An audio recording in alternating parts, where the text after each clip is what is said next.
आपके अनुसार विश्व में शांति व मानवीय मूल्यों की स्थापना के लिए आध्यात्मिक जागृति की आवश्यकता है।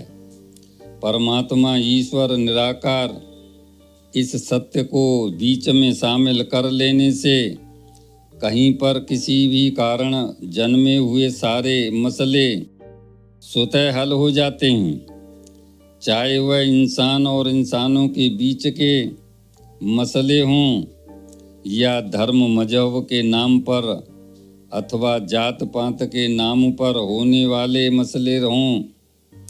आपके अनुसार झगड़ों की बुनियाद यही है कि अज्ञानता बहुत गहरी है। जीवन पर्यंत आप एक ही बात पर बल देते रहे कि सबके जीवन में परमात्मा का प्रवेश हो।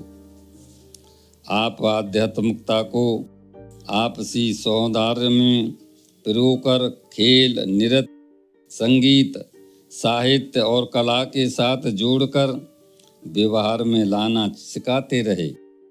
आपने समझाया कि आध्यात्म का आनंद ही सच्ची खुशी का दूसरा नाम है।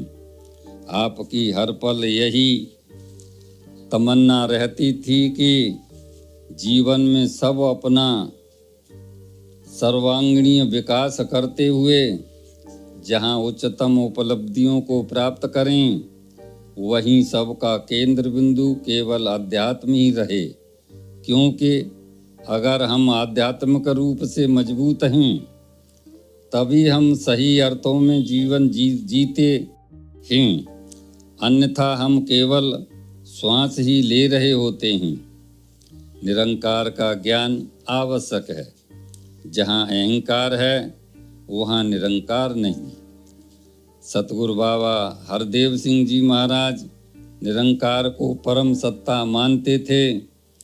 आप सदैव भक्तों के शरीरों से न जुड़कर एक निरंकार से जुड़ने की प्रेरणा देते थे। आप फरमाते थे कि निरंकार ही सृष्टि की रचना, पालन और संचालन करने वाला है। निरंकार सारी ऊर्जाओं का स्रोत है और हमेशा ऊर्जा से भरा रहता है। यह हमारे ऊपर निर्भर करता है कि हम उसमें से कितनी ऊर्जा निकालना चाहते हैं। निरंकार हमेशा अपने आप में पूर्ण है और उसमें से कितनी भी ऊर्जा निकाल लें, पर फिर भी यह हमेशा पूर्ण ही रहता है। आप आत्मा के कल्याण के लिए निरंकार की को पहचान आवश्यक मानते थे। आपका कहना था कि जैसे बिजली और यंत्र के होने पर भी दोनों के बीच कनेक्शन न होने पर कमरे में रोशनी नहीं हो सकती, उसी तरह इस निराकार परमात्मा की उपस्थिति घर, आंगन, पर्वत, रेगिस्तान, सागर, टापू सहित सृष्टि के कण कण में होने के बावजूद इसकी पहचान के बिना कल्याण होने वाला नहीं है। एक बार कनाडा के एक बाल जिज्ञासु ने जीवन का राज जानने के लिए आपसे सीधा प्रश्न पूछा, बाबा जी, मरने के पश्चात हम कहाँ जाते हैं? तो सतगुरु ने उसे समझाया, जैसे आपके घर का पता हमारे पास था तो हम आपके घर पहुंच गए, इसी प्रकार यदि आपके पास निरंकार प्रभु के घर का ब्रह्म ज्ञान रूपी पता है तो आप सहज ही निज घर पहुंच जाओगे। बाबा जी, मनुष्य तन को एक निराकार के साथ जुड़ने और उसका गुणगान करने का एकमात्र साधन मानते थे।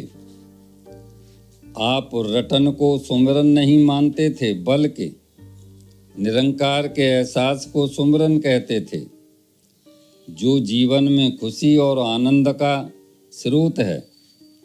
जब एक गुरसिक ने बाबा जी से पूछा कि हुजूर, हमें सुमिरन कैसे व कब करना चाहिए, तो आपका उत्तर था, जैसे श्वास लेने के लिए सोचना नहीं पड़ता, ऐसे ही सुमिरन स्वभाव का हिस्सा बन जाना चाहिए।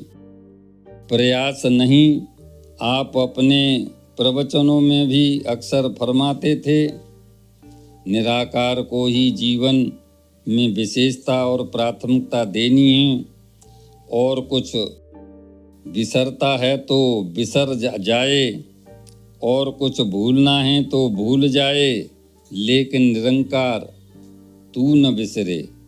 तुझे बिसराने का मतलब है बेचैनी को निमंत्रण देना, मन में विकारों को निमंत्रण देना, मन को स्वाभिमानी और संकीर्ण बनाना, लालसाओं को प्रबल करना, यानी सारे ही नकारात्मक नतीजे हैं जो हमारे आनंद को छीनकर जीवन को गिरावट की तरफ ले जाते हैं, जो हमें यश के बजाय अपयश दिलवाते हैं। बाबा जी अपने भक्तों को याद दिलाते रहे कि हमारे हाथ भले ही काम में व्यस्त हों, परंतु हमारे दिल की तार हमेशा निरंकार के साथ जुड़ी रहनी चाहिए। साथ संगत जी, प्रेम से कहना धन्यकार जी।